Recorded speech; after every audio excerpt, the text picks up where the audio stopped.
So in today's video, I'm going to show you exactly how you can re-link clips in the free version of DaVinci Resolve.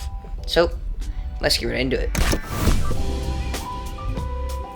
So inside of DaVinci Resolve, linked and unlinked clips is just kind of annoying, especially when your clips accidentally get unlinked and then when you go to try and move it around and it just messes up the other things on your timeline. If you come into DaVinci Resolve here, you can see what I'm talking about. And as you can see, it doesn't show that little chain here, as you can see up here. This means I can drag the audio and video side of the clip separately, meaning that it gets pretty dang annoying if you're trying to move a lot of different clips around and they're not linked. What you want to do is go ahead and highlight the audio and video of the track, right click, and it's the first thing.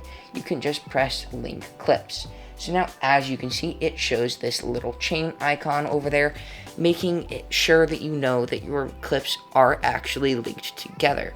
And something that I think is pretty cool is if you unlink clips here, so let's unlink those, I can actually have these two clips, the audio and video for both, linked together. So something that typically would be separate are actually put together now. So if I try and move this one, it moves both of them at once, making it kind of actually easier to move clips around instead of more of a headache. So if you like this video or it was helpful, go ahead and click this one next, and I'll see you in the next one.